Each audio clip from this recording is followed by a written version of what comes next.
Apakah Ibu bersedia untuk diwawancarai hari ini?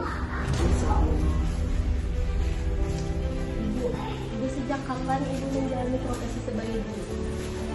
Ibu itu sejak 2003 Ibu menjalani profesi sebagai guru TK pendidikan anak usia dini warna.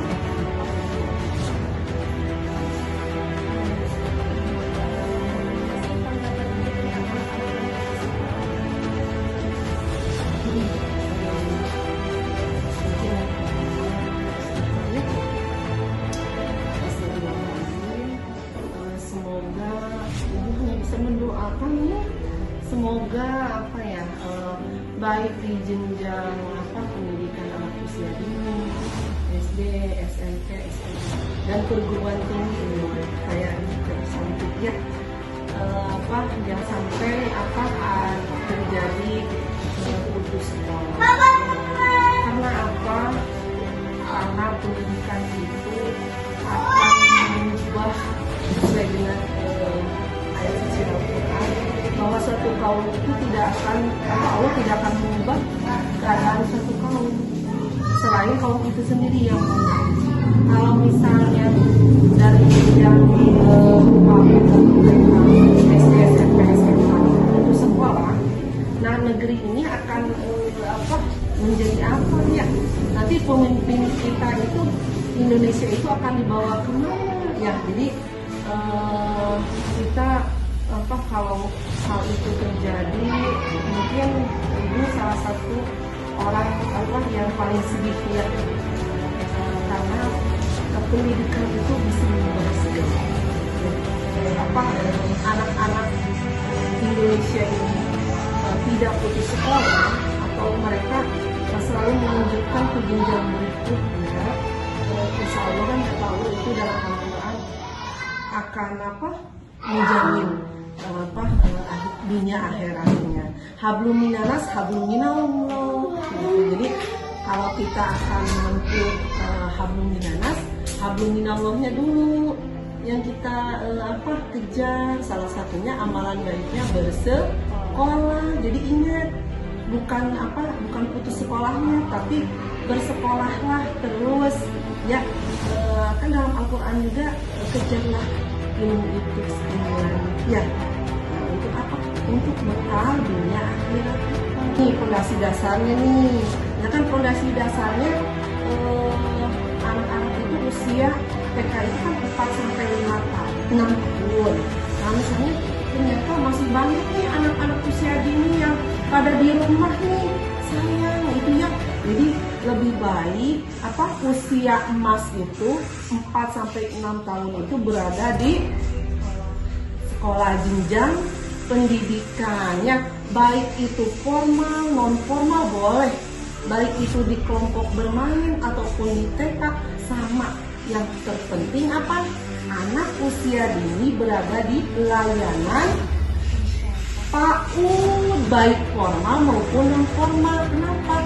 Supaya anak itu karena pada prinsipnya di TK itu bermain sambil belajar seraya bermain. Jadi dengan bermainnya itu anak-anak akan mempelajari hal-hal yang semua minat bakat potensi anak itu kan akan tersalurkan.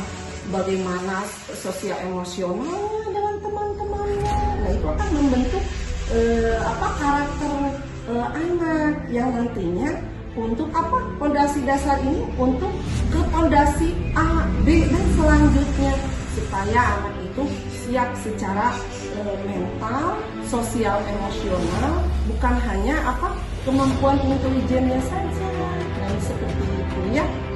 Jadi garis bawahi, semoga Ibu doakan anak-anak kita Indonesia ya, khususnya Kota Sukabumi selalu berada di layanan fondasi dan terlayani kebutuhan pendidikannya. Karena pendidikan itu adalah hak semua anak Indonesia khususnya, supaya menjadi berguna, bermanfaat bagi keluarga, agama, bangsa, dan negara. Ibu, ada juga nih saran dari ibu anak untuk anak-anak yang putus sekolah. Nah, harus analisa dulu kenapa putus sekolah, ya. Insya Allah kok baik pemerintah maupun lembaga pendidikan, apa nih kendalanya dulu? Apakah dari segi lingkungan yang tidak memadai, ataupun misalkan dari segi materi yang tidak memadai? Nah, insya Allah pemerintah dan lembaga itu tidak akan mengkalkulasikan, menghitung secara materi. Tinggal berkoordinasi, berkomunikasi, insya Allah gratis. Jadi insya Allah pemerintah, lembaga pendidikan, masyarakat, pemangku kepentingan itu harus bergotong royong, gitu ya. Pasti ya, terus kasih tahu. Ya. Terima kasih Ibu. Ya, sama-sama. Ya, semoga bermanfaat ya. Ini saya akan mewawancarai 2 orang pelajar. Dari mana Kak?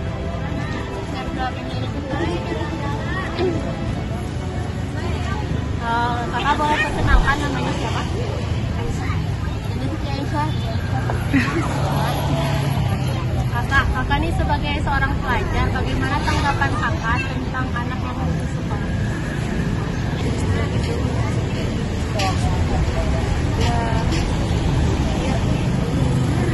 Untuk kakak bagaimana tanggapannya?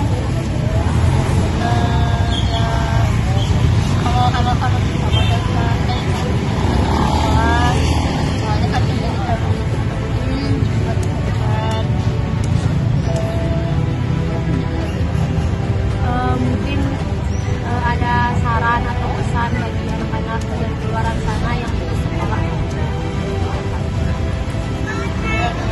Sekolah apapun sebetulnya, dan pasti selalu ada di sini buat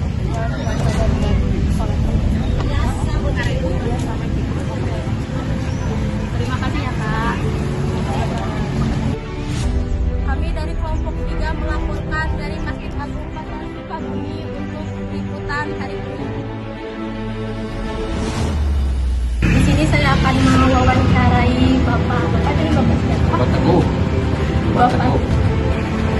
Bapak, bagaimana tanggapan Bapak tentang anak putus sekolah? Tanggapan saya kalau anak sekolah itu jangan putus sekolah, harus disekolahkan sampai 9 tahun minimal.